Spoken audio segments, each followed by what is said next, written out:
There's a strange kind of ache that comes with self-awareness.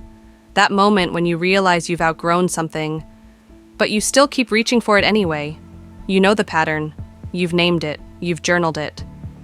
But still, you find yourself there again, in a relationship that depletes you, in a silence that feels too familiar, in a role where you're doing all the emotional labor. It's not because you're weak or foolish or secretly self-destructive. It's because, deep down, your body is still chasing safety in the only form it's ever known. Our nervous system isn't built to choose what's best. It's built to choose what's familiar. And that one insight explains so much of why healing is hard. Why peace feels boring. Why comfort feels suspicious. Why you keep going back to someone or something that hurts you. It's not because you like the pain. It's because your brain has associated predictability with survival. From a neuroscience lens, the brain is constantly trying to minimize threat. And the fastest way it does that isn't by choosing happiness. It's by choosing the known. When a pattern becomes familiar, the nervous system relaxes around it, even if it's harmful, even if it hurts. Because pain you know how to survive feels safer than peace you don't know how to receive.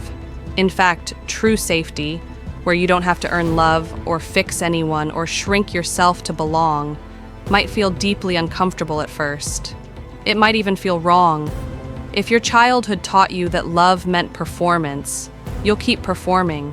If you had to suppress your emotions to stay close to caregivers, you'll keep suppressing.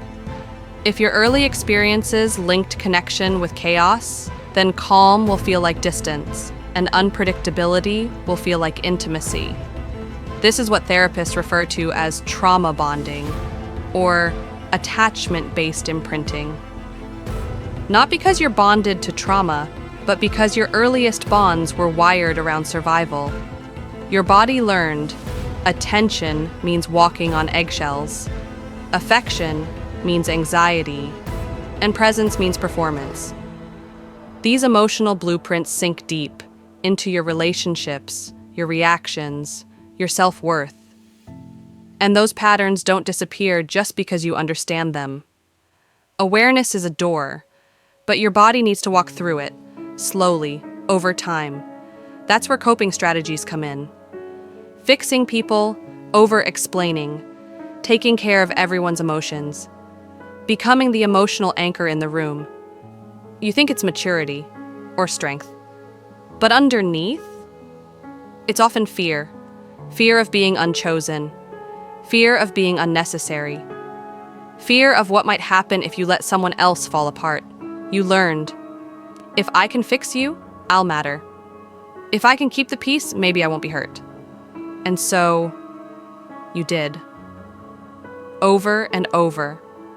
You became reliable, you became useful, you became someone people leaned on, while never really having someone to lean on yourself. And the tragic thing is, that role becomes your identity. So when someone doesn't need fixing, when peace is offered instead of chaos, when care is mutual instead of one-sided, you don't know what to do with it. Because you were trained to chase purpose through pain. What's even harder is that sometimes you know exactly what you're doing, and you still can't stop. You can name the pattern. You can see the cycle forming. You can hear the voice inside you say, "Not this again." And still, you follow it. Not because you're broken, but because you're scared of what happens when the pattern is gone. Who are you if you're not rescuing someone? Who are you if you're not tolerating dysfunction? Who are you when you're not working to earn your place? That's the grief we rarely talk about, the grief of losing a self you built to survive. And healing, real embodied healing, means you might have to let her go. So no, if you're stuck in a cycle you should have healed from by now, you're not failing. You're repeating what your nervous system still equates with love. What once helped you survive has simply stayed too long. This is what happens when we teach ourselves to stay calm in situations that actually threaten us. The nervous system stores the contradiction. It remembers. And later, even in real safety, the body might still react because it doesn't yet trust peace to be real. And maybe that's also a deeper truth we need to name. Some environments are simply too unsafe to keep returning to. If a job repeatedly puts your body in a state of fear, even when your face stays calm, you're not just surviving the moment, you're reinforcing a trauma loop. But it's not only jobs. Relationships can do the same. If you constantly feel like you have to explain your worth, anticipate someone else's moods, or shrink your needs just to stay connected, your body feels it. And your nervous system starts bracing, even in peace. Some relationships, even long-standing ones, become emotional environments where your system never fully settles. And sometimes, the bravest healing decision isn't learning how to stay calm in chaos. It's walking away from what keeps recreating it, whether that's a job, a friendship, or a bond that punishes your authenticity. Because real peace isn't just an inner skill, it's also about outer choices. Healing the nervous system isn't a one-time event, it's a daily devotion. Here are a few gentle, research-backed practices that help rewire safety. Name what you feel without needing to fix it. Use a phrase like, "I notice I feel anxious right now," and that's okay. When you name your emotion without judgment, your brain begins to downregulate threat signals. This is called affect labeling. And it's a powerful regulation tool. Soothe through bilateral movement.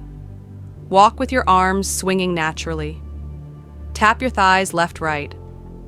Hold something warm in your hands. This gives your brain rhythm and sensory input, calming overactive fear pathways. Create daily safety cues. Use scent, like lavender, frankincense, or cedar wood. Sound, gentle ambient music or wind through trees. And visuals, warm lighting, plants, or cozy textures. To regularly remind your nervous system, you're home. Speak to yourself the way you'd speak to a scared child. Instead of, "What's wrong with me?" Try, "What part of me needs reassurance right now?" Self-compassion lowers cortisol and activates your social engagement system, part of the vagus nerve pathway. Let comfort in, even in small doses. Instead of always doing the comforting, practice receiving it. Let a friend help. Let silence be okay. Let softness stay a little longer each time. Let the natural world regulate you. Watch the sky shift colors. Sit near water. Let the breeze touch your skin. Let something in nature be steady when you are not. Nature co-regulates without expectation. Engage your senses to signal safety. Try aromatherapy, like diffusing calming oils, eucalyptus, rose, sandalwood. Or place your hands on a warm mug of tea and feel the texture, weight, and scent. Sensory safety grounds the body in the now. Take intentional breaks from stimulation. Unplug. Breathe. Let your eyes rest on something still.